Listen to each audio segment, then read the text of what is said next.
Society. So look forward to. You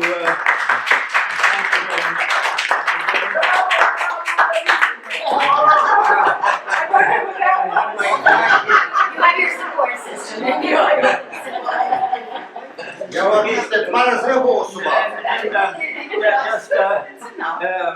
In a way of coming attractions, with the we have something that's not right here, but it's also the Shevchenko Society event, and that's a symposium which is in what is it, 17th May, 2 weeks. The Ukrainian Museum in New York is presenting an original exhibition called Village to Modern, which is about the influence of Ukrainian folk art on the modernists of the beginning of the 20th century. So this is a very exciting, very novel presentation, and then there's going to be a symposium at the Shevchenko headquarters in New York City. What day is it? On the 17th of May. Oh. And I will send out an email reminding people. Also, not to be outdone, the St. Sophia Society has organized a presentation by the national head of the American branch of the Shevchenko Scientific Society. This is Vitaly Chernitsky, professor in Kansas. I've never been to Kansas. Love to go there. And he's talking about, rethinking the myth of Odessa, Ukrainian Black Sea narratives, and the challenges of decolonization. So this is about Odessa, and I'm guessing the issue is, I guess many of us have been to Odessa, so it would be interesting to see about the Ukrainian side of Odessa. I just happened to get from Amazon Isaac Babel. This is probably the eminent Odessa writer, and now he's a Ukrainian writer, right? We inherited him. So I haven't seen the Ukrainian translation. Can you turn it around so we can see it, please? And what is his name? Isaac Babel. Oh, but pass it around. Pass it around. This is he actually has two collections. The other one is Konarmia, which is about the Kuban Cossacks participating, of course, on the Bolshevik side. He was writing at that time. So thank you very much. Look forward to today's talk.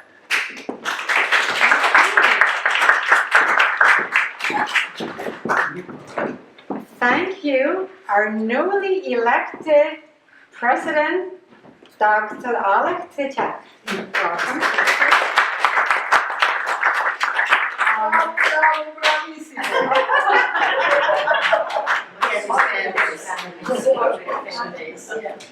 I just have to tell you how this afternoon came around. 2 months ago, Katerina Yushchenko came into Philadelphia, and she contacted me, and since we're good friends, she came over for dinner, and she said, Uliana, I am going to be speaking at the University of Pennsylvania at the Perry House. And Trudy Rubin will be my moderator. Said, wonderful. So the following day, I went to the lecture, which was exciting and interesting. And then lo and behold, we're sitting having lunch. And my lunch partner was our guest speaker, Benjamin Schmidt, Dr. Schmidt. And there I am chatting with him, and he's telling me about all these exciting projects that are happening. And I'm saying, oh my God, because we've got the war in the sky, the war on the ground, and then we have the war on the bottom. What the Russians are doing with the cables and ripping up the cables, unbelievable. And so I went on and I said, oh my God, you have to speak to our society. And I mentioned Shevchenko Scientific Society. Lo and behold, he knew. which was, Is he a member yet? he is a member of the Harvard Research Center. Ukrainian. Sorry. Ukrainian Harvard. You left the key word out. Harvard Ukrainian Research Institute.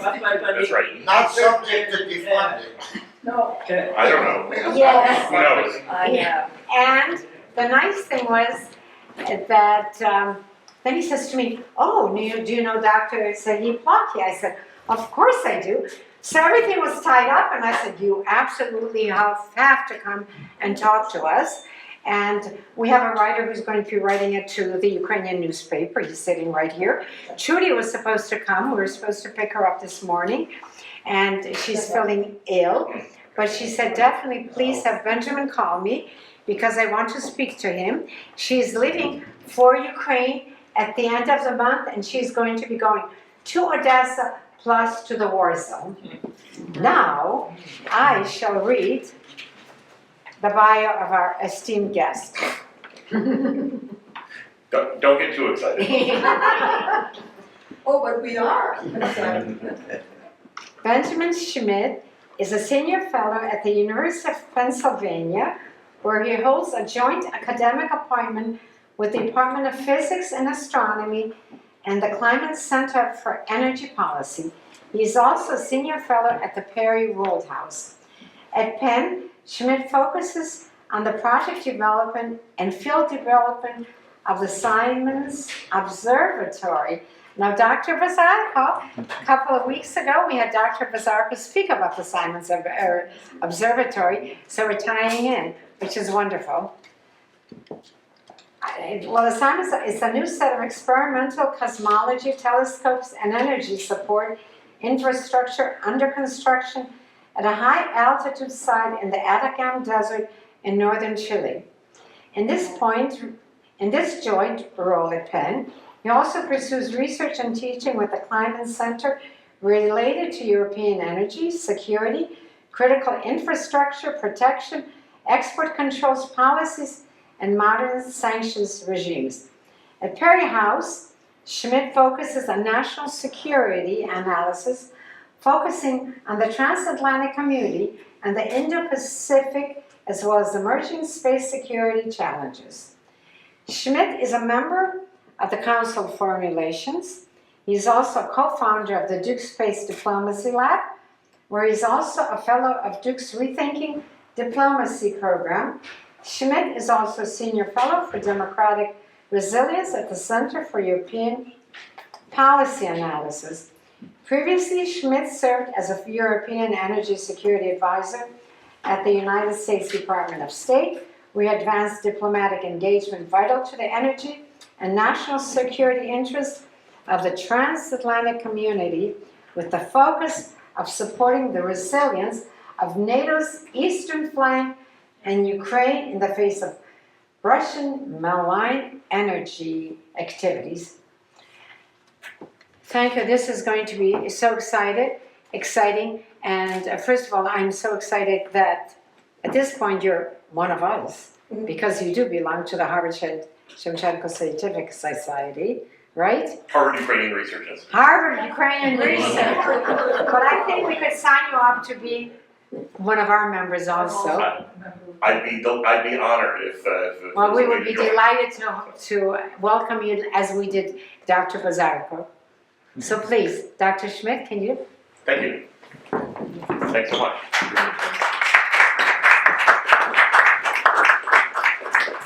All right. Well, that was again, as I said, probably too much hype for what you're going to get today, but I think that this should be interesting nevertheless. So as Elena said, my name is Dr. Benjamin Schmidt. I worked with Dr. Bazarko on the Simons Observatory, full disclosure, and we didn't realize until I was named for this talk that we would be connected here today, so that's really great to see. So I see him every week, obviously. So anyway, I'm here today to talk about a brand new, we had a launch event on Thursday in Washington at the Atlantic Council for this report. You are the first non-launch event in the talk, tour, lecture series, whatever you want to call it, associated with this new report that's been in development for basically 2 years now, and actually quite a bit longer, but directly funded by Penn for 2 years to do this research, which is called Underwater Mayhem: Countering Threats to Offshore Energy and Critical Infrastructure Installations Across the NATO Alliance and Beyond. I'm so delighted to be here at the Shevchenko Scientific Society, and I would hope that that this moves the spirit further of Taras Shevchenko and his legacy. I think that he would be glad to know that someone is trying to call out what the Russians are doing, 3 centuries later, on the seabed of European waters. So I do a PSA at the start of these talks, especially when there's a kind of an interplay between science and policy. I always want to point out to folks in audiences I talk to that moving science from a nice to have to a must-have in the U.S. foreign policy and national security enterprise is absolutely essential. And so, as you heard from Elena's very kind introduction, my background is in astrophysics. I started working at the Atacama Cosmology Telescope, which you can see over here, at Penn when I was a graduate student, working with Professor Mark Devlin, who's this guy. Basically was working on the development of a new camera called ACPOL, a polarization-sensitive receiver for that Atacama Cosmology Telescope, which is up at very high altitude at 17,000 feet or 5,190 meters in the Atacama Desert of northern Chile. And then when I was applying to go to do postdocs for that work, I was basically suggested that there are these science policy sort of fellowships you can do for a year after you do your PhD, before you do your postdoc, and maybe that'd be something I'd be interested in. So I decided to do it. I'll get to that in a second. But then when I eventually left government, so I was in government, when I left government in 2019, I joined the Harvard Smithsonian Center for Astrophysics to work as a postdoctoral fellow on their project called BICEP, the BICEP Array Project, at the South Pole, Amundsen South Pole Station. Ran into Mark, my professor from Penn, advisor from Penn, on the way down. He was on his way up at McMurdo Station in Antarctica, where that's taken. And then now have moved to Penn and am doing this dual role of science and policy, working on the Large Aperture Telescope, part of the project of the Simons Observatory, but in particular really focused on a new photovoltaic array, and I'm in charge of that part of the project that we're putting in for that. I'll get to that later in the talk.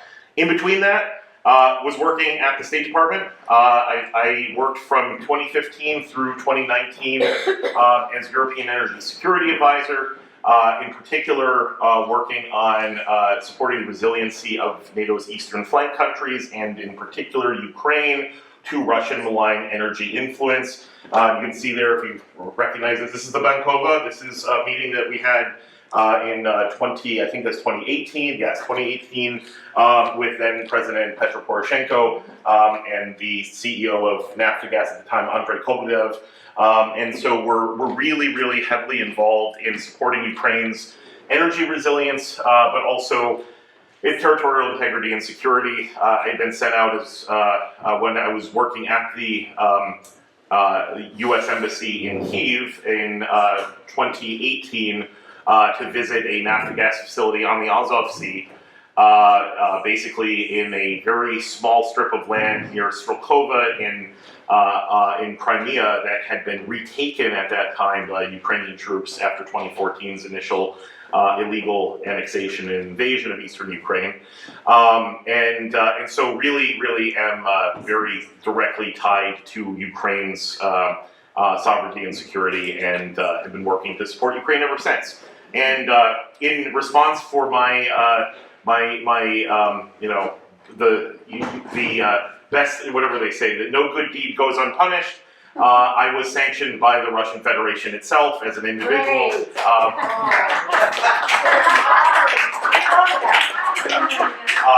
For having the gall to go before Congress in June of 2022 and call for much stronger and wider energy sanctions and enforcement on the Russian Federation, and calling out strategic corruption and elite capture and all of the sort of things that Russia uses as an energy weapon and has used over the years. So you're talking to a sanctioned man right now. So anyways, so okay, I will start, that's just the PSA, a little bit of background, where I'm coming from here and what my connection to Ukraine is. And of course, I also, when I was at Harvard, joined the Harvard Ukrainian Research Institute, worked with Sergei Plokhy and Emily Channel Justice and others there, and have basically started the work in the academic space that you see in this talk. So whenever you see this, of course, I'm doing it at Penn now. I'm still associated with the Harvard Ukrainian Research Institute, but they kind of launched me in this direction.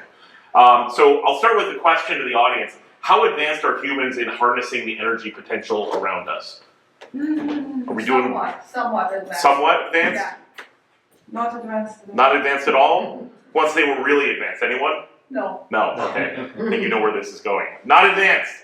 Humanity mostly sets fire to buried organic materials, and that drives resource competition and geopolitical tensions. And so this is kind of one of the few places in this talk where you'll see the touching of the astrophysics world with the energy world, but something known as the Kardashev scale, that basically is a theoretical model for how advanced a civilization of beings, whether they are humans or aliens or anything, could be in the universe, based on how much of the energy resources around them that they utilize. And so there's something called a type 1 civilization that harnesses all of the resources of a planet. And Carl Sagan, the famous physicist, astronomer, and science communicator, estimated several decades ago that Earth rates about 0.7 on that scale. I don't think we've gotten much further. We have made some Well, advances. it's actually 28 now. What's that? It's 28 now. 28 what? You said it was 27, but now it's 28. Oh, so 0.7. 0.7. So let's say 0.8. Yes. Okay, we're closer. A little bit closer. So we mostly just burn stuff. I mean, that's the bottom line here, right? And so if you want to go to a future civilization that harnesses all the radiation of a star, you have to put this thing called a Dyson sphere around the star, which is basically a theoretical mega construction that uses all of the energy of that star and can be harnessed. And then we'll never get there. And then Type 3 civilization harnesses all the resources of the galaxy. And then Type 4, all of the resources of the universe. You don't have to worry about that. But the point of this is just to point out that there is a lot of work to be done here. So, whereas I'm not talking about energy technology today, just keep that in mind. So, I've worked for many years from a European energy security perspective, both inside of government and outside of government. And the biggest thing that I tell my students, I teach a course called Energy Geopolitics and National Security, is that effective energy security policy for Europe requires the integration of many disciplines. So disciplinary analysis, including engineering and project development. You really need to know basically what the flag posts are and what the evolution is of any given energy project. The basic science and technology that surround the energy technology that we're talking about. I intentionally put 1 and 2 as 1 and 2. I think that other practitioners of energy security from other areas may change that around, but that's as scientists, that's what we want to see there first. And then geopolitics of energy and national security issues, how energy security interplays with national security issues and the relationships of nation states around the world. 4 is the economic market analysis. I often call this pejoratively the Bloomberg terminal approach.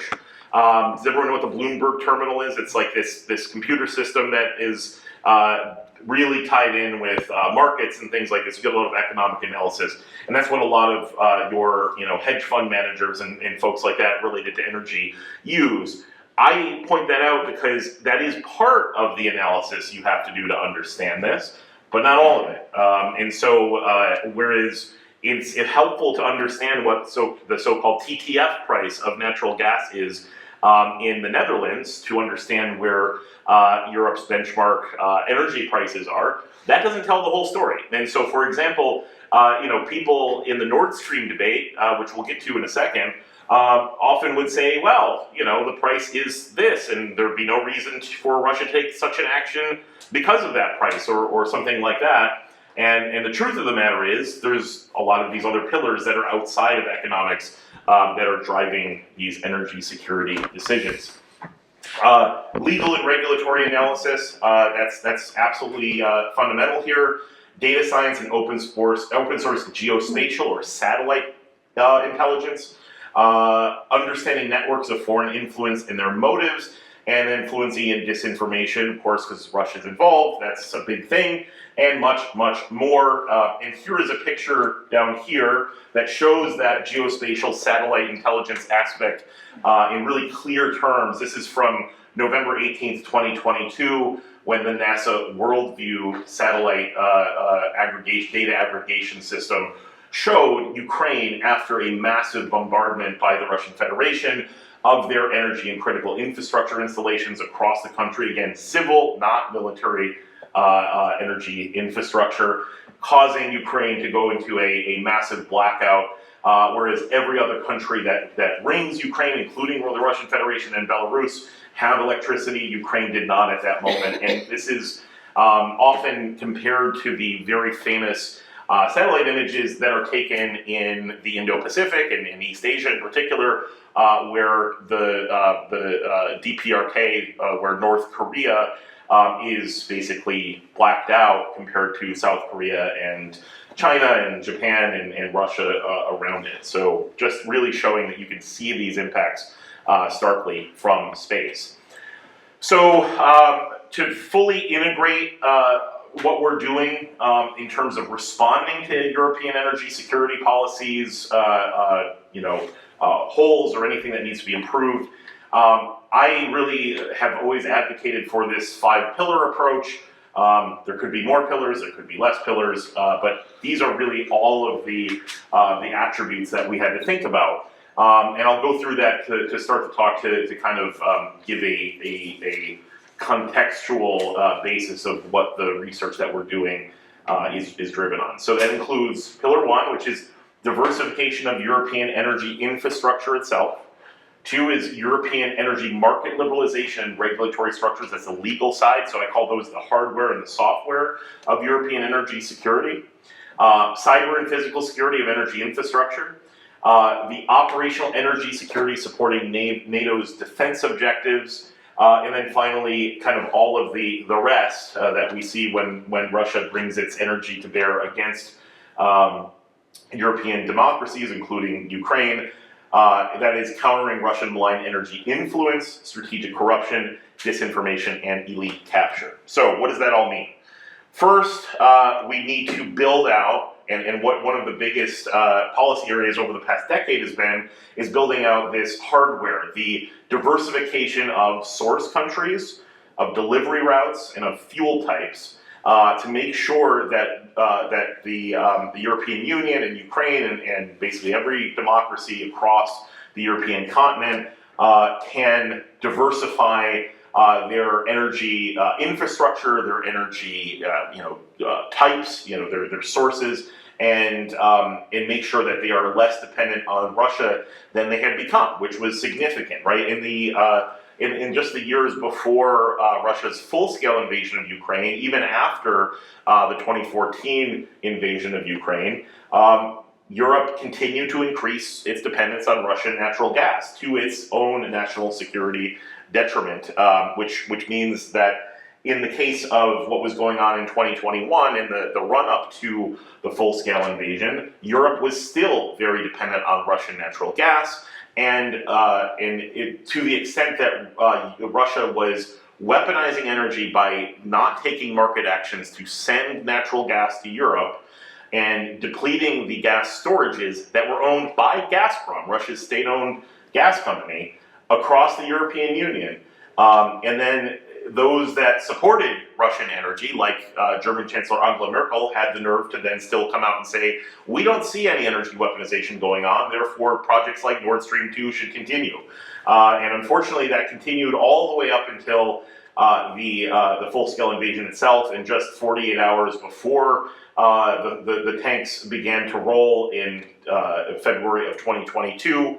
Of course, we saw the Biden administration put sanctions on Nord Stream. Too late. We saw Germany remove its certification of Nord Stream's operational permits. Too late, but at least they happened. And so this is basically what we were seeing. And then in the opening months of the full-scale invasion of the war at that stage, we saw European leaders having a restricted ability to respond to Russia's actions because they had been starved of energy and were put in a place where Russia started to do more and more gas cutoffs to undermine the foreign policy latitude that democratic leaders could have across Europe to respond. And so that is absolutely something we can never let happen again. Two, so that's the hardware. Two is the software. So putting together market liberalization and regulatory structures, which is a mouthful, but what that's actually all about is doing what the United States did over a century ago at the end of the Gilded Age, which was to break up trusts, doing the trust buster and the anti-monopoly work that Theodore Roosevelt and many others had worked on in that era. And the EU is still working on that. So about 10 years ago, actually in 2009, there was something called the EU Third Energy Package that came out, a legal framework that would unbundle all of these energy monopolies that were being built up around Europe, which forces basically ownership unbundling, meaning that a company can't own the means of production, of transport, and of distribution of any piece of energy infrastructure or anything like that. Third-party access, if you're a company that's building a pipeline or a electricity grid, things like this, you have to have third-party access, meaning that you can't have 100%, basically own and operate 100% of your piece of energy infrastructure. You have to have transparent retail markets, national regulatory authorities, and then they basically set up an overarching EU-level construction called ACER, the Agency for the Cooperation with Energy Regulators, that oversees, but unfortunately still does not have enforcement capabilities across these national regulatory authorities. And at the same time, there's something you see up at the top left, the Energy Union, which was a policy framework where the EU, for the first time, unbelievably, in 2015, it took until then, to say that we need to actually diversify away from Russian energy dependence. And so that supported all of these regulatory measures, it supported all of the new pipelines and grids and renewable energy deployments and things like this that would respond to Russia's energy weaponization over the years and begin to get the EU in a better place for that. Okay, so you can have a really good hardware and software setup, well-diversified, very well-regulated energy infrastructure, but if you have a cyber or physical attack, it turns these things that you rely on in critical infrastructure into statues. They don't do anything, and that is a major problem. And I'm not going to talk much about this because that's a big part of the report that I'll be highlighting later on. Fourth is advancing operational energy security objectives in support of NATO military security objectives. And what I mean by this is it's supporting things like the NATO Enhanced Forward Presence, in which we have NATO rotational deployments in the three Baltic states, Latvia, Lithuania, and Estonia, from the United States and from European partners and allies. And as that's going on, you can see here, this is the graph of, or a chart, illustration of the Central European Pipeline System, or CEPS, which is also known as the NATO Pipeline Network. And that was built up during the Cold War to make sure that there was a dedicated system to move crude and refined products, things that the NATO alliance would need in any sort of military contingency to support its operations. And one of the things I did while I was in government was to argue that this needs to be extended. It needs to be extended far, because that's actually where it ends right now. And I remember speaking with German military officials, and one of them would say, why would we want our very well integrated and well operating NATO pipeline network to go to, be built out and have more vulnerabilities further east in Poland and Estonia, etc. And I said, well, not only are those all NATO member states, to be clear, but guess what? Half of your own country is not connected, because the Fulda Gap was where these stopped the Cold War. And they conceded the point, and so there's been a lot of push since then to do more on that front. And last but not least, the fifth pillar is countering Russian malign influence in disinformation campaigns targeting the European energy sector. And one of the biggest things that I have focused on, and it was, people would ask me before the full-scale invasion, what keeps me up at night in European energy security, it's this over here. And this is what I call elite capture or strategic corruption, and that is when Russian state-owned enterprises work to recruit current, former senior officials from European democracies and have them work for Russian state-owned enterprises or the Kremlin in some way, or in some way or some fashion after they leave government. And so the most notorious example of this is, of course, this gentleman, Gerhard Schroeder, the former Chancellor of Germany, who in 2005 approved Nord Stream 1, the first trans-Baltic Russia to Germany natural gas pipeline through the Baltic Sea, and just a few weeks later was voted out of office, and in early 2006, just weeks after leaving office, was made the chairman of Nord Stream's Swiss-based advisory board of the managing company.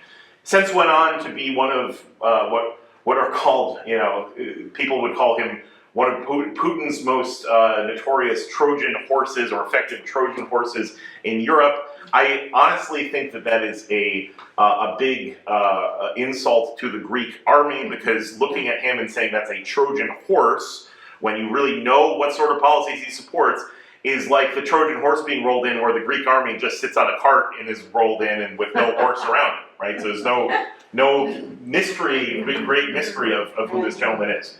Working with him and working with Putin on all of this is this guy that's just barely on the screen here, Matthias Vamek, who's a former Stasi agent that served in Eastern, in the data era in East Germany in the 70s and the 80s, and apparently, allegedly knew Putin at the time, was tasked with recruiting Western business figures during the Soviet Union, and so kind of has continued that sort of tradition, having left to go live in St. Petersburg in the 90s and become really close friends with Putin, and now since he's become the CEO, or he was the CEO of Nord Stream 2 AG. But it goes beyond Germany. You have Austria's ex-finance minister, Hans-Jörg Schelling, supporting Nord Stream while in office, leaving the public trust and becoming a senior advisor for Nord Stream 2 AG. You have Austria's ex-chancellor, who signed a letter against U.S. sanctions in 2017, the Countering America's Adversaries Through Sanctions Act, or CATSA, that you may have heard of back almost a decade ago now. This guy, Christian Kern, left office after pushing back on U.S. efforts to stop Nord Stream and got a job for Russian state-owned Russian railways. The other notorious example that many of you may have seen was the former Austrian foreign minister Karen Kneißl, who invited Putin to her wedding and danced with Putin at her wedding, literally, left office and became a board member for Russian state-owned Rosneft, where Schroeder also got a second job as well on Rosneft's board. And then beyond the German-speaking world, of course, you have other examples, and just one of them is French Prime Minister Francois Fillon, who went to work for not one but two Russian state-owned oil and gas trading firms. And so, folks, this is what I often am really, really concerned about, because it, degrades our democratic resilience, because people don't know if the decisions that our current politicians in office are making are because they think that it's in the best interest of the public or in our national security interest, or because they think they might be able to get a job afterwards, and they're really well-paying jobs, and and this sort of thing.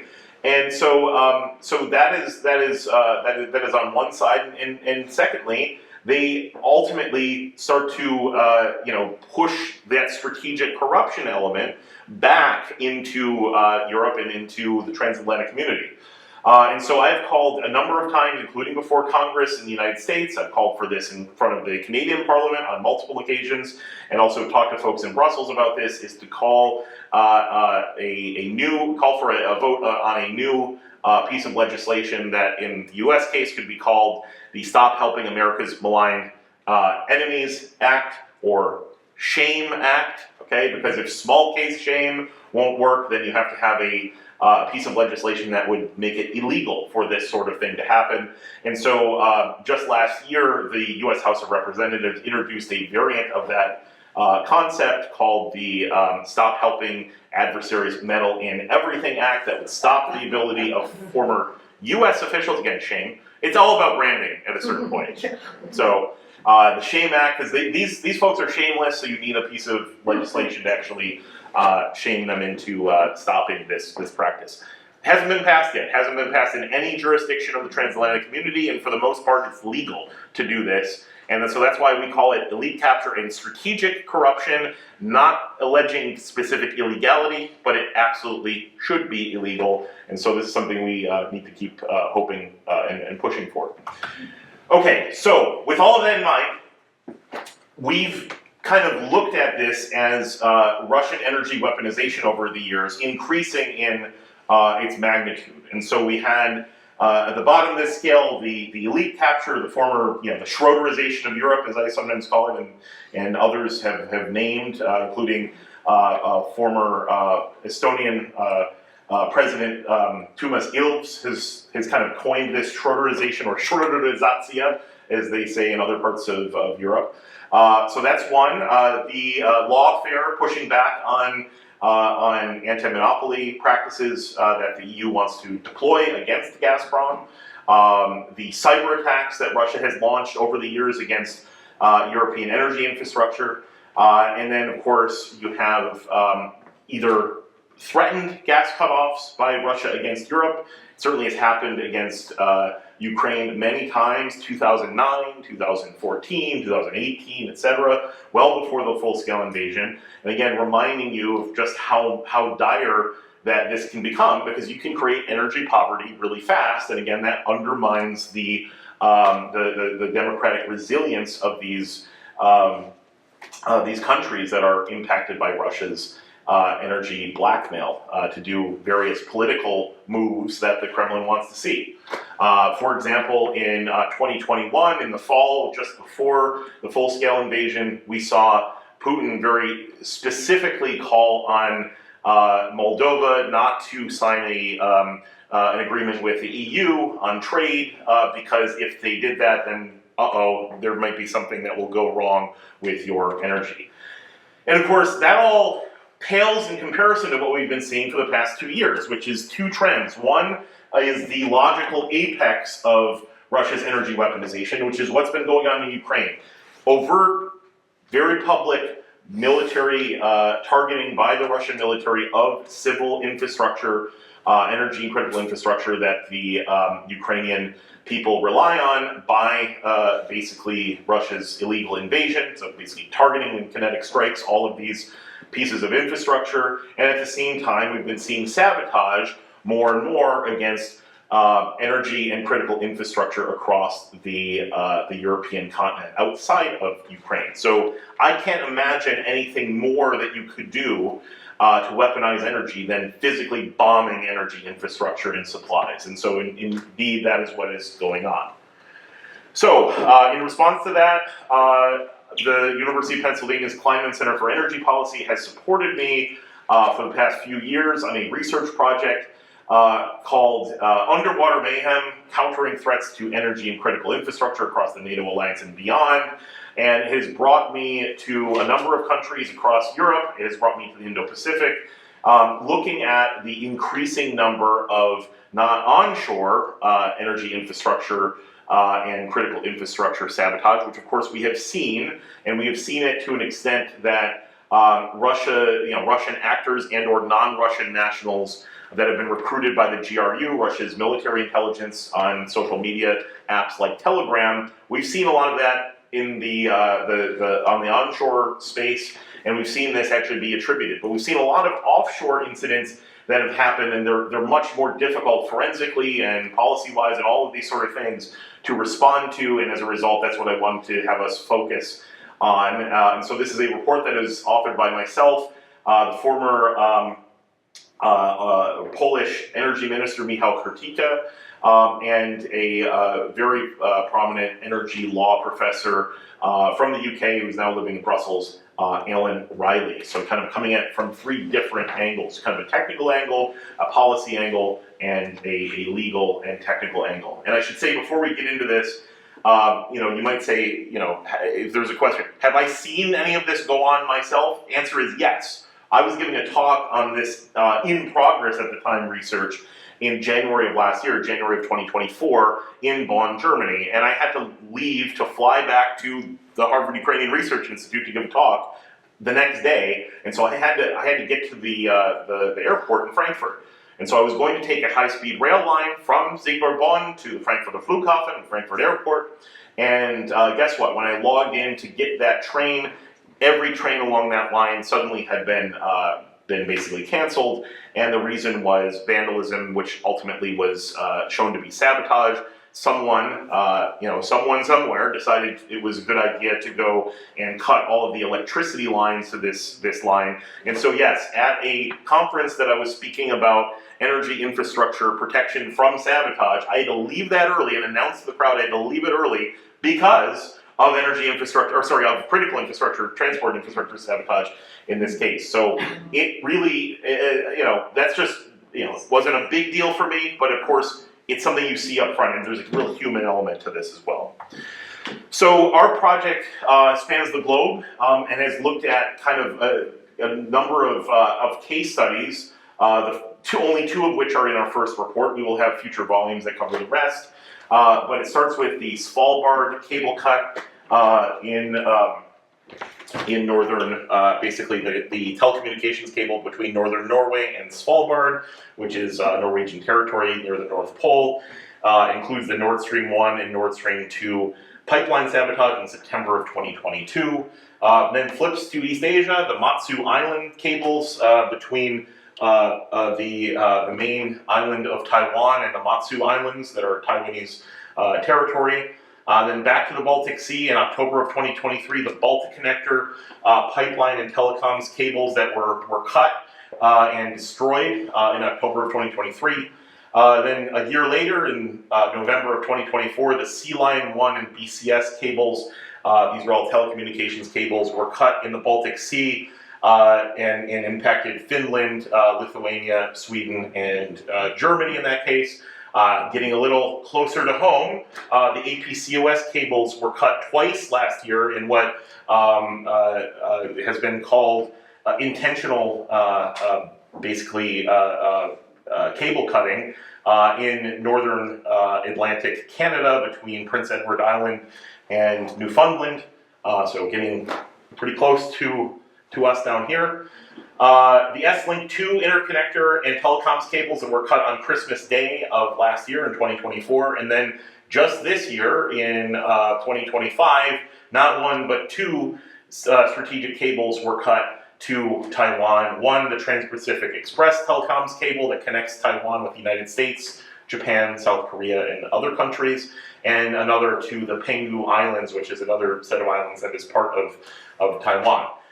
And last but not least, I mentioned Antarctica earlier. When I was in Antarctica, there were reports that came out, which I'll talk about later, of vessels doing seismic surveys in contrivance of the Antarctic Treaty System, and that will be part of this study as well. So, volume 1 is what we'll talk about today, and that is looking at these case studies. So, case study 1 is the Svalbard Svalsat fiber optic cable cut.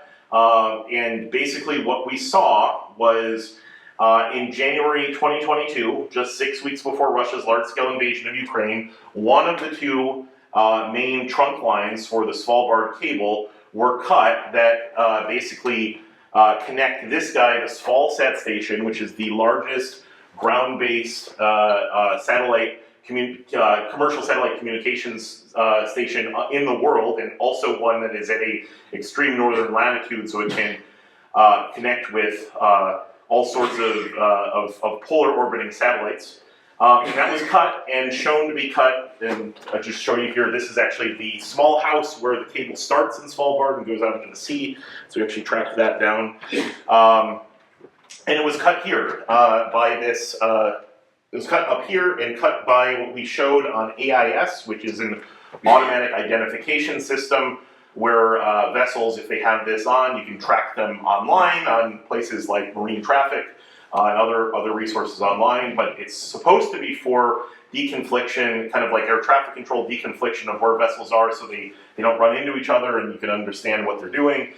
In this case, this showed the Melkart 5, a Russian flagged fishing vessel, driving, sailing over one of the two cables and making a turn over one of the two cables over 140 some odd times in a few day period. And we've interviewed people that said unless there was significant, really good fishing in a very, very small and specific location in the entire Arctic Sea, Arctic Ocean, Barents Sea, then it would be, unlikely for this to be an accident. So it was shown that the fishing vessel equipment had dragged equipment through this cable until it broke, and as soon as it broke, it basically left. And so you might ask, well, what would be the motivation here? Well, guess what? Ukraine was using, 6 weeks later, things like Starlink for commercial satellite communications, satellite-based internet, and things like Planet and Maxar, which you've all, of course, seen in the newspapers. Trudy definitely has used in her reporting to show from space what the military situation was on the ground, but of course not only for us to see, also for Ukrainian defenders to support their own defense of their nation. And so there's definitely a motivation there to interfere with commercial satellite communications. So we tried to use as close to a set metric as we possibly could. So we used a declassified U.S. intelligence, National Intelligence Council metric for estimated judgments and confidence levels to map out, based on all of the evidence in each of these case studies that we have found, what do we believe happened. And so yes, in this case, we find it highly probable that a Russian-flagged fishing vessel, the Melkart 5, has cut this, and we have a moderate level of confidence. And I should point out, it's hard to get to a high level of confidence in any case, including those that are from the intelligence community, according to these documents that are publicly available online, in part because you need to get to a high level of confidence clandestine sources, which of course we don't have. We're operating totally open source, and this is an academic endeavor. So moderate is pretty good, right? It's basically most things end up in the moderate category, but we really think that is indeed what happened. For the second case study, Nord Stream 1 and Nord Stream 2. Okay, so very famously, these are, I've mentioned them a number of times, these are very controversial trans-Baltic Sea natural gas pipelines that were built by Putin's Kremlin to circumvent the gas system in Ukraine, the Ukrainian gas transmission network, and to allow them to basically concentrate more of their energy deliveries to Western Europe, and of course it introduced a host of energy security vulnerabilities in the process. So over the summer of 2022, the Russians first cut by 40% the gas going through Nord Stream 1, then 60% the gas going through Nord Stream 1, and then on September 1st of 2022, it was 100% cut off and shut down, all originally claiming to be technical issues because they said, well, if only we had these turbines that were made by Siemens that were undergoing repairs in Canada at the time, that these could be turned back on. But indeed, these were under sanctions, and so the Russians said, if only you lift the sanctions and send these turbines back to us, we will fix all of this. And we said at the time, in the expert community, no, this is a This is, I mean, obviously not what is driving this. This is a political move. And some German officials said this as well, but nevertheless, the German officials put pressure on Canada and then got the Biden administration to put pressure on Canada, which is really just unfortunate. And ultimately, they waived those sanctions. I was then called a few weeks after that to fly up to Ottawa and testify against that move and trying to get them to reintroduce those sanctions. But the first of 6 of those turbines were sent to Germany that were then supposed to be sent on to the Russian Federation to get Nord Stream back up and running. And guess who didn't come and pick up that turbine?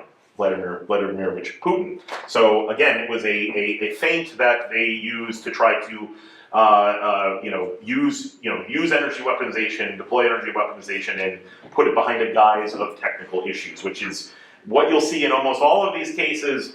The Russians will always say there's some sort of technical issue or something like that, rather than saying that it's political, but obviously it is political. At the same time, Nord Stream 2 hadn't come online because of those sanctions that were put in place, and so everything was shut off by the start of September of 2022. Later that month, you saw a first drop in pressure. Reports of drop in pressure from the Nord Stream 2 pipeline happened in September of 2022, I think September 26th. And then 17 hours later, the pressure in 2 of the Nord Stream 1 pipelines. So each of these, Nord Stream 1 is 2 pipelines, Nord Stream 2 is 2 pipelines. So 3 of the 4 aggregate pipelines here were hit by explosions over that period of time. This is actually one of the seismic recordings that came from Norway that happened at that time. And this is interesting in the sense that if you want to think, was this a premeditated attack, and the timing was premeditated, at the time, this Norwegian geological survey that would have been one of the first geological sites to measure this data. Sorry, I believe, yeah, sorry, I take that back. This is Danish. There's also a Norwegian one, but this was the Danish geological data center. They take data and analyze it once every 24 hours. So it's a cutoff, and it runs from 2 a.m. local time to 2 a.m. local time. Guess when the first blast took place? 2:03 a.m. Okay, so it took them another day to kind of get back in and go and look through the data and capture this. And so as soon as they figured out that's what happened, they went to a 24/7 mode. Again, most geologists are not sitting there anticipating these sort of massive intentional blasts to be coming on their screens. These are for real seismic activity. So that's one thing that we found. So throughout this study, we found a lot of different findings. I'm happy to answer more in Q&A or when we talk about this. But the biggest things were that 2 days before the blast took place, Russia had subsea warfare capable vessels from their military and their government, including Gugi vessels, this subsea mission directorate that the Russians have, particularly in the Baltic Sea, at the Nord Stream 1 blast site east of Bornholm before that happened. If you flip back, you saw these same vessels at that same site in June of 2022, so 3 months before the blast. And if you flip back even further, in 2021, you saw Russian, basically construction vessels trying to finish the rest of the pipeline's construction, sitting directly above what would become the Nord Stream 2 blast site southeast of this island of Bornholm, which is a Danish island, for months, basically weeks at a time, days at a time, directly at that site. And then there were additional reports from observers around the Baltic Sea that Russian military operators were getting on and off of these construction vessels, which of course they were doing construction, but there's always this concern that something else may have been going on. And so these took place. At the same time, there's been kind of 3 narratives that have come out about this. There was one that former Pulitzer Prize, and I use the word former that's doing a lot of the lifting there. Former Pulitzer Prize winner Seymour Hersh basically claimed in a blog post that the United States and Norway did this. It's been mostly debunked on technical grounds, on policy grounds. Certainly the United States had taken no no actions thus far to merit any sort of idea that they would go from deciding to not sanction Nord Stream 2 in 2021 to not, basically support Canada keeping sanctions on those turbines just a few months earlier, and so basically supporting, in a way, Germany, which was then in its own way supporting Russia. The idea that they would then switch to a surprise clandestine strike against these pipelines it absolutely did not happen. So that's number one. Number two is what I've been mentioning, which are these Russian subsea warfare capable vessels that are key to our study. And then third is this narrative that has come out that a sailboat operating out of the port of Hoyeduda near Warnemünde in the port of Rostock in Germany had 6 Ukrainian clandestine commandos that sailed out in this very small sailboat, rental sailboat. It's not small, but it's a rental sailboat that went out here and did pretty miraculous diving expeditions to plant explosives on all of these pipelines, leave in September of 2022, and then have these blow up. And there's a lot in the report. I won't go into all the details, but the bottom line is we interviewed technical divers, technical subsea munitions experts in Germany, in Estonia, around the Baltics, in Sweden, that have done this both commercially and for rock clearance and things like this. They've also done this, there's people from the military we talked to, and absolutely none of them think it is a reasonable platform to use for a diving expedition of that magnitude. There's another number of things that have gone on, that have come out from investigative reporting, including the fact that the supposed Ukrainian operators that were on this sailboat were shown to be, at least one of them, on the Ukrainian traitors list before this took place. In other words, working against Ukrainian interests. And another one of these that they claimed had a Ukrainian passport, turns out also had a Russian passport. And guess what? After these blasts, was living publicly and openly in Krasnodar in the Russian Federation, posting outside of soccer matches and things like this. And so it really begs the question, if you were to blow up Putin's prized pipeline and you're from Ukraine, do you think you would be able to openly live and operate, let alone be alive in Putin's Russia after this took place? And we think not. And so based on these, I also chartered a vessel last September, and we sailed out and actually got sonar data that showed the extent of this damage. The Baltic Sea is a generally very flat and smooth bottomed sea, fairly shallow, and we saw that there are 5-meter deep craters and these large features going on in and around where the pipelines were blown up. So we actually went out there and did this. Again, trying to be as much as possible on the ground, trying to get these ground truths and these data, in addition to talking to folks. Because I think that a lot of the reporting that you've seen in the public so far has been mostly based on 1 or 2 anonymous sources told the Washington Post, the Wall Street Journal, the New York Times, Politico, Reuters, etc., about one of these various tracks. And so we try to get beyond that by doing this. So the grand finale of this is that we believe that it is highly improbable that the United States and Norway took out the Nord Stream pipelines. Mm-hmm. We find it improbable that the pro-Ukrainian sailboat, the Andromeda, has blown up the pipelines. And we find it probable that the Russian Federation did this. We are trying to be as objective as possible here, and we actually put in the report that we can't go with our own data only. We can't go lower for the improbability of those other two, of the pro-Ukraine sailboat and the U.S. and Norway, or beyond probable for the Russian Federation. But this shows where our assessments are at, and these are all facts. We have a list of the facts and findings in here, whether it's the data or the interviews that we did. We conducted dozens and dozens of interviews across Europe, and so I, as they say, leave the rest to the audience to read. I'm going to skip over a little this because these are for volume 2, but in October 2023, there was a subsea natural gas pipeline and set of telecoms cables that were cut by, damaged and cut by a Chinese flagged tanker, the New Polar Bear, container ship. that dragged an anchor through about 200 nautical miles of the Baltic Sea going into the Gulf of Finland, blowing up the Baltic Connector gas pipeline between Finland and Estonia, and also telecoms cables between Estonia and Sweden and Estonia and Finland.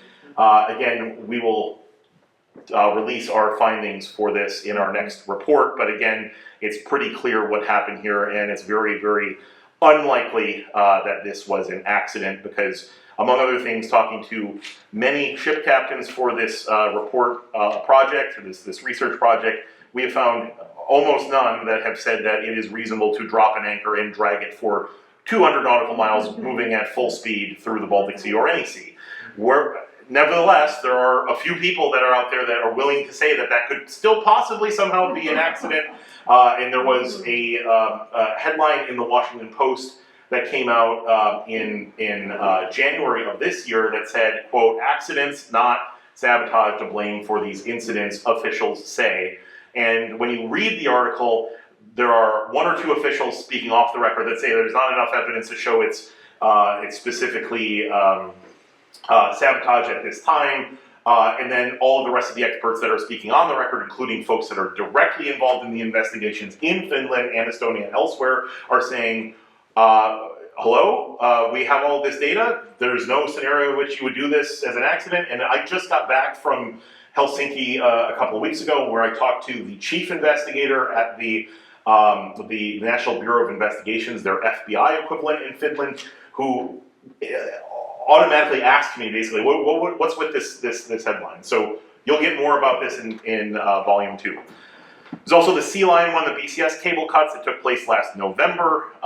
This was interesting because what we did was look at this was another Chinese flagged vessel, in this case a tanker, a bulk carrier that had been previously operating only in Chinese waters as probably a bulk carrier between Chinese ports in 2019, 2020, 2021, 2022, 2023, and suddenly its ownership changed in March of last year, and 3 days after that ownership changed, it sailed, guess what, out of Chinese waters for the first time that we could see over the last, the data set that we had, sailed directly to Nahotka in the Russian Federation, where it was in port for a few days, lo and behold, with some of the Nord Stream construction fleet vessels. I don't know, birds of a feather flock together, and they then sailed around the world to Murmansk, and then back and forth between Iskenderun and Turkey, and eventually went to Ust-Luga in the Russian Federation and sailed out before cutting these cables. So again, very suspicious there.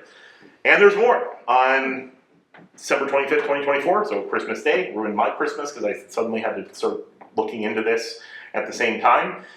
The S-Link 2 electricity cable and related telecoms cables were cut between Finland and Estonia, and this one finally, folks had started to have enough in the Baltic Sea region, and so Finnish operators actually were dropped onto the deck of this ship, which you can see here, and seized the vessel, and so the investigation is just ongoing for this, but they were able to stop this vessel before it could cut more pipelines and cables.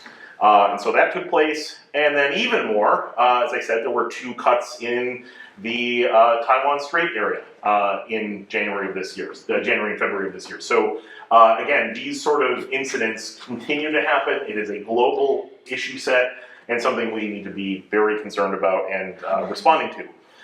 Finally, just 2 weeks ago, the Estonian Navy detained a Russian Shadow Fleet vessel, one of these vessels that's trying to get around Russian energy sanctions by moving Russian oil on these kind of underinsured and underclassified and all these sort of things, old and unsafe oil vessels in and out of Russia. And this one, the Kivala, an oil tanker, was detained in Muuga Bay, Estonia, and in April of 2025 was just released a few days ago, but it was found and detained because it had no flag state that was valid, and so under the UN law of the sea, the Estonian state could actually get involved and stop this.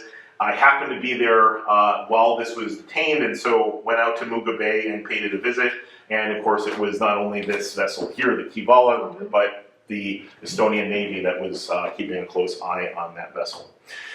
All right, so to close out, the other area of this report series that is coming is what Russia has done in and around Antarctica. And as I said, when I was in Antarctica in 2020, the Russians, I found out only after leaving, were across the continent doing seismic shooting or exploration for oil and gas resources off the coast of Antarctica, but under, south of 60 degrees south latitude, which is inside something known as the Antarctic Treaty System, which says that is a big no-no. You absolutely cannot do that. And nevertheless, I decided to start tracking this over the last 5 years, and the Russians have been doing this not only at that location, but around the entire continent, except for the locations directly in front of where the U.S. has its base. Surprise, surprise. So they are doing this. The Chileans have sent down a group of lawmakers to the Antarctic Peninsula to protest what the Russians have been doing. And so there's a lot to look at there. And one of the things that we have already found is that some of these same vessels that were doing this sort of malign activity in the Antarctic space on their journey to and from Russia to this far-flung location were stopping and doing cable surveys and things like this in the mid-Atlantic, including over a cable that connects Brazil to the New York Stock Exchange. So again, there are real concerns that these same vessels probably shouldn't be allowed by the Antarctic Treaty Secretariat in Buenos Aires into the Antarctic Treaty System at all. And so you'll have to stay tuned and see what that looks like. But again, these kind of all connect because they are supposedly research vessels, but indeed they have been shown to be spy vessels in a lot of cases. All right, finally, practical application. So here we go. This is, and you can jump in, Andrew, and shut me down if I go afoul of our talking points for the Simons Observatory. Anyway, so what I'm doing for my day job is this, which is building doing project management to help build a new set of photovoltaic arrays for the Simons Observatory, so we can finally cut 70% or more of our diesel usage, which we've been stuck on diesel for the past 30 years in the predecessor telescopes and now with Simons Observatory, and it's time to not only save money but help the climate and increase our operational efficiency by putting this in place. But at the same time, it's a remote environment. We can't have at 17,000 feet someone sitting up there as a guard 24/7, and so we've been designing passive, not active, because we don't have security forces or anything like this to support this, to stop people from either entering or stealing some of this system. So what we have instead are passive barriers, so fencing. We have this berm and moat system that we're calling, so basically you can't drive a truck easily through to go in and try to steal this equipment. And so trying to get some practical applications for some of this policy research into our science installations as well.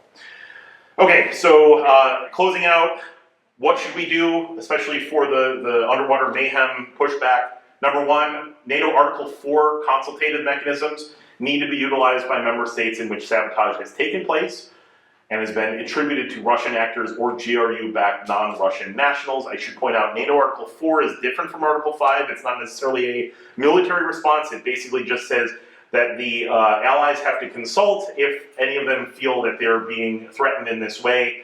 It's telling that although NATO has taken a lot of action to respond by starting a subsea critical infrastructure protection cell at NATO headquarters in Brussels, an operational arm of that is in Markham outside of London, and then finally have an active operation going on, Operation Baltic Sentry in the Baltic Sea right now, to basically deter these sort of actions.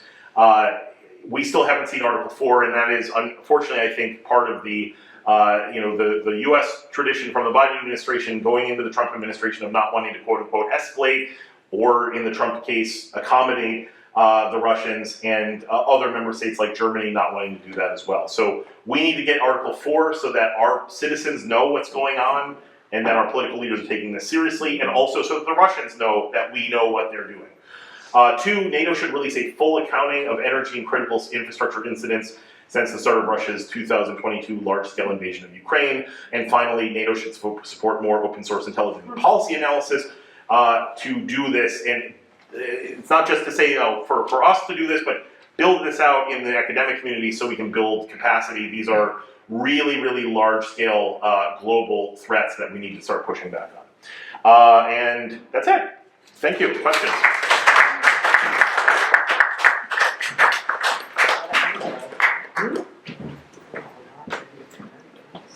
Yeah, Ben, I have a couple of questions.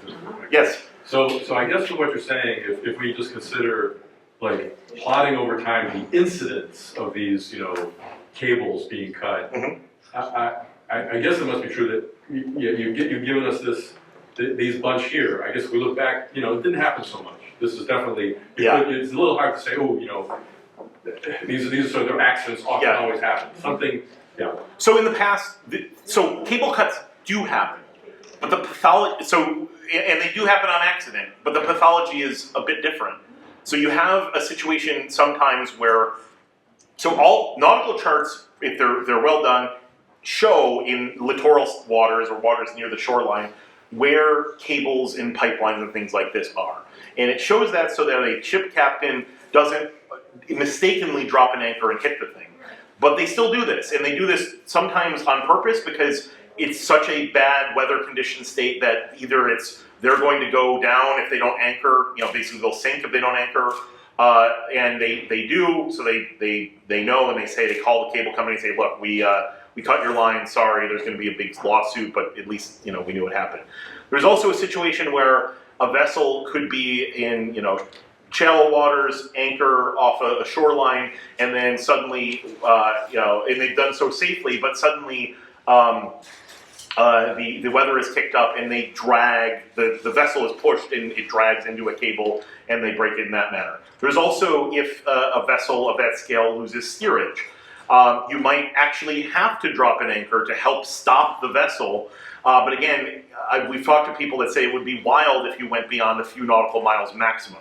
We're talking about 200 nautical miles in which active steerage is still going on, and you haven't really slowed down significantly in a lot of these cases. So no, we don't assess them to be that, and the number of these high-profile incidents have skyrocketed, right? So statistically, there's an academic study that was out there a couple months ago that we're going to cite in the next volume, that it was, astronomically small odds that these could all be accidents based on the history all the way back to, I think they went back to the subsea telegraph convention of 1885 or something like that, I think 1800s. And then if we took all of those together in the Baltic Sea, we're seeing a massive spike. And so, again, the problem that I have seen with the media coverage of a lot of this is that these are elements that require more homework to be done. It's not as easy as some cases in policy where, we talked to one or two people speaking off the record from, the White House or from 10 Downing Street or wherever in the transatlantic community, and that's enough to really get your conclusion. You have to do a lot of this. And, again, we got to probable after 2 years of continuous data analysis and travel and visiting these sites and doing these sort of interviews with experts and people that actually were first responders. So, yeah, it beggars belief that these could all be accidents. Okay, and my second question. So, could you say a little bit more about what would motivate Russia to blow up the Nord Stream?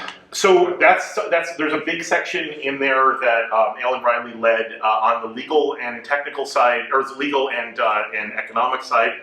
One of the big thoughts is that they had already been cutting off. Remember, the gas wasn't flowing at the time. The reason it blew up was that there was still residual and test gas in the pipeline that when it blew up, it could actually ignite. But because it wasn't operating, the Russians already knew that they were going to be sued by all of the downstream customers in Europe for billions of dollars in politically motivated non-delivery. And so this provides a force majeure scenario in which they can legally get out of the case. So that's one, and we've seen this happen with the Russians before. We've seen it in Turkmenistan.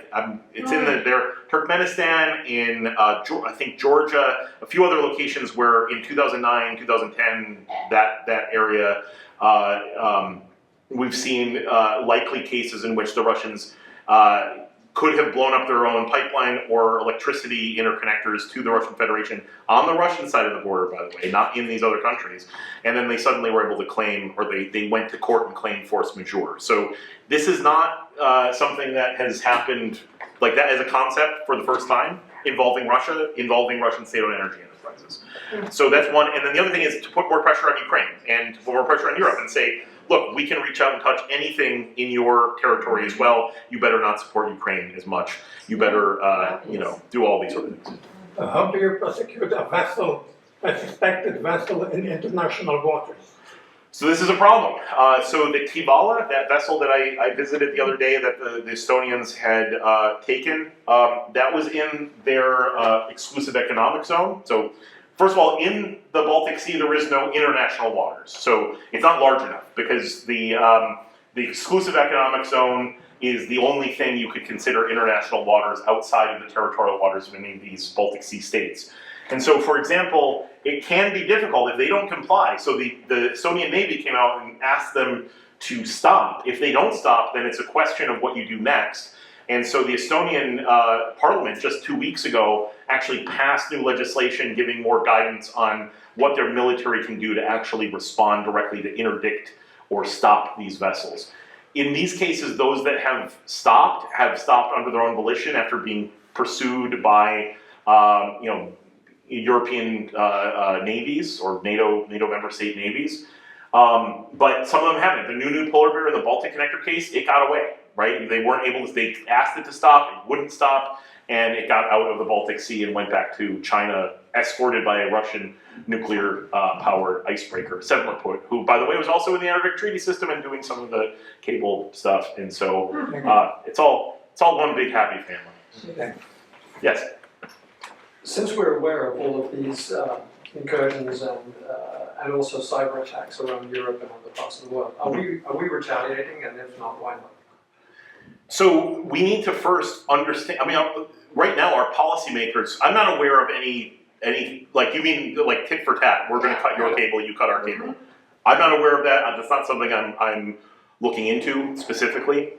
But I would say that we're not retaliating in the sense that we're not willing to even call it in many cases on a political level, call them anything beyond suspicious cases or accidents or things like this.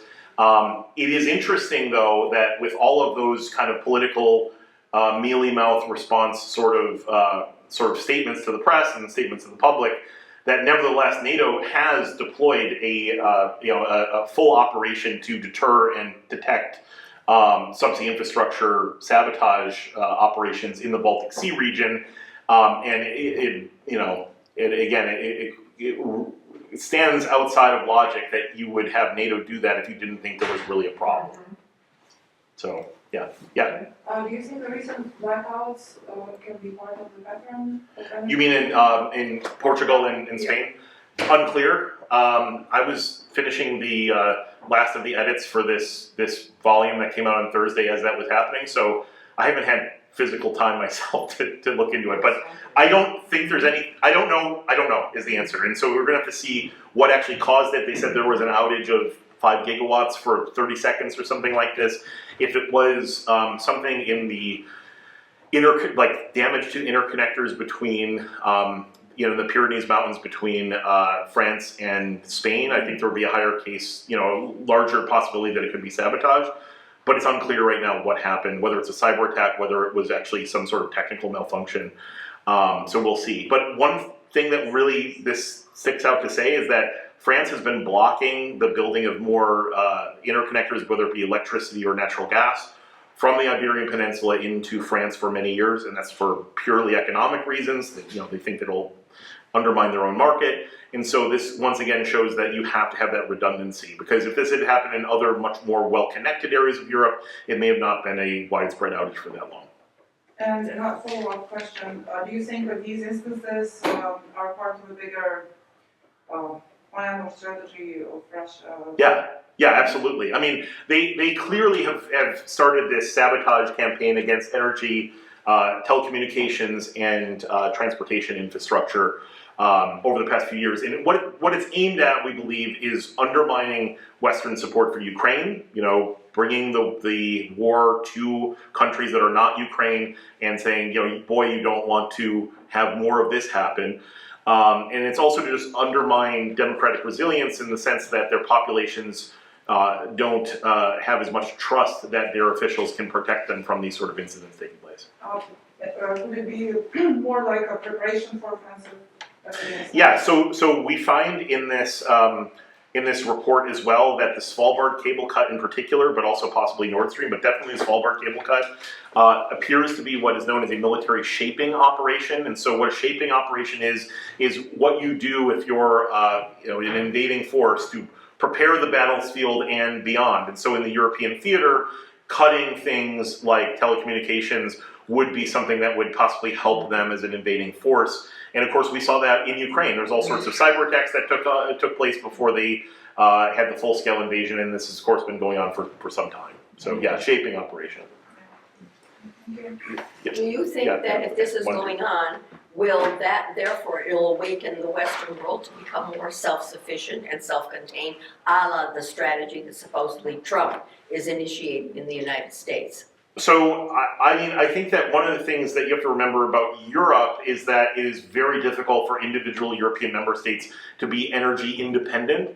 That's why we always talk about energy security in the European context, because just because of the geography, the scale is much smaller, whereas you could possibly, engineer your way to energy independence in the US context because we have a wealth of hydrocarbons that we can extract. We have all sorts of possibility for renewables deployments and things like this. It's very difficult for countries that have one or two sources and rely on their neighbors to do that and say that they're independent. So there's going to be more of a push, and continuously is, for more protection and energy interconnection and security going on. Yeah. You had mentioned logic a minute ago. Yeah. No, I said it was illogical. Well, illogical. Yeah. We can encompass that as well. But I still have trouble grasping Russia, as big as it is, with all the natural resources. Why do they need to go sabotaging all the other countries? Do you have any logic? The logic is something that I'm sure many of you know much more about in the historic sense than me. I mean, it seems that Vladimir Putin in particular and his cronies are a revanchist power that want to bring back the Soviet Union, that want to dominate their near abroad, and they've already done so politically de facto in Belarus. They will certainly, that's a driver for what they're doing in Ukraine. You're absolutely right. Under normal democratic leadership, you could imagine a Russian Federation that is well integrated in the global economy, wealthy because of their natural resources, and instead they've taken a different route where they are driving their economy into the ground, using tens of thousands of their younger people in the meat grinder approach in Ukraine, and don't have any concern other than geopolitical revanchism for the future of the country. So yeah. There's there, the Shevchenko Society knows more about that than I do. You guys agree with that, or yeah, roughly? Okay. That makes a lot of sense. They just want power and domination, the geographic domination instead of internal wealth and well-being. I mean, we have a quote in here from one of the folks that, they asked, because we've been trying to ask the rhetorical question to everyone we interviewed where it made sense. What would the motivation for the Russian Federation be to blow up Nord Stream? Because it's its own pipelines, right? So that has been used publicly as this, oh, well, of course the Russians didn't do it. Why would you blow up your own pipeline?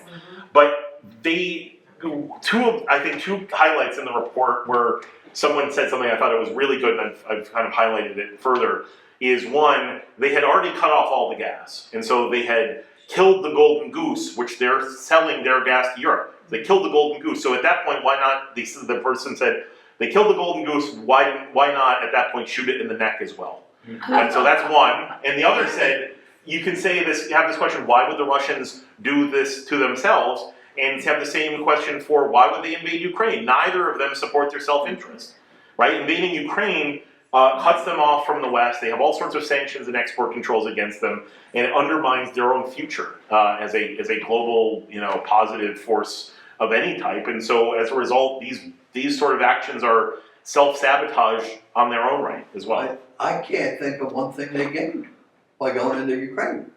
I agree. Correct me if I'm wrong, I feel like they got their butts kicked. I agree with that, and with any luck, they will continue to get their butts kicked going forward by Ukrainian defenders. So yeah.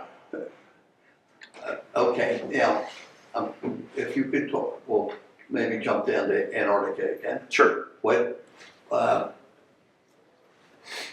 Now, if I understood you correctly, you say the Russians were going around the perimeter of Antarctica exploring for oil? Yes. So you might say, why? That's a great question. When I got back from Antarctica, before we started really researching this, I was on a panel in DC with an ExxonMobil executive. And I was telling him about this, and he was kind of like perplexed, because that was the first time it had come out publicly they were doing this.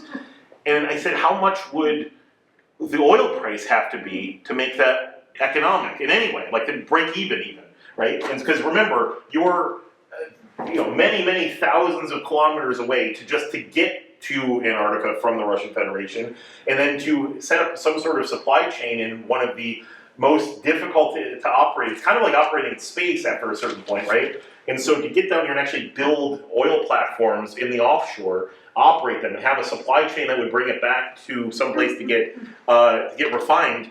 And he laughed and said, it's almost incalculable. We're talking about $500 a barrel, $1,000 a barrel oil. Things again, right now we're at something like $58 a barrel, something like that. We're talking about orders of magnitude higher. So it makes no sense unless you're trying to game out the system for when the Antarctic Treaty System, it's the actual document, the treaty itself, expires in 2048. In which case you're trying to create sovereign claims and do this sort of thing. So that's possible. I will point out that People's Republic of China has fishing vessels that are in these waters as well that are circumventing this on a fishing, illegal fishing sort of way. But no, there's no economic reason for this. There's a lot of hard power and putting pressure on international law as part of this. And what is the United States' interest down there? Hopefully scientific. Of course, we've seen just in the past weeks the global infrastructure budget of the National Science Foundation get zeroed out going forward, and that includes 3 different bases that are operated by the U.S. down there. Palmer Station on the Antarctic Peninsula, Amundsen's got South Pole Station at the pole itself, and then our largest station, which is McMurdo Station on the coastline. We have a wealth of scientific interests down there, including telescopes, right? I worked on one.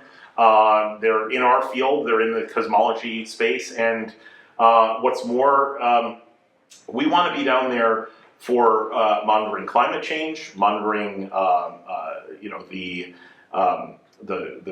degradation of glaciers and things like this. Basically, that's an early warning system for what will happen to us up north. And in addition, there's also always, of course, it's not just pure, science that has been supported down there, or the reasoning for supporting it is not just benevolent support of science, it's also geopolitical. Although we're only doing science in the Antarctic Treaty System, from the United States perspective, having a presence at all means that we, as the United States, have a presence where the Chinese are building stations all over the place all the time. The Russians are down there. There are all sorts of other actors that are down there that we want to make sure that we have a presence. And so this recent decision to cut future funding for all Antarctic infrastructure development is self-sabotaging in the highest form. Yeah, well, I'll stop, and I will stop right there. I won't talk any further about that. All right, maybe one last question or anything, or just close it out? I don't know what comes next in the meeting. Well, what we're gonna have in the meeting now, Okay, Wine and cheese. thank you. we are going to adjourn to the other room. Yeah, that's lovely. We're gonna have a little wine and cheese and a little sweets, and then all of us will have a chance to chat with you one-on-one. And thank you for a lovely presentation. Really. Thank you. Thank you, thanks. We're gonna take a photo now with Okay. the committee people. Should we do it in front of the flag? There's a Ukrainian flag. Last year, I cut. This is our committee and Olive. Oh, right In in front of the flag. Why not the, I mean, Like,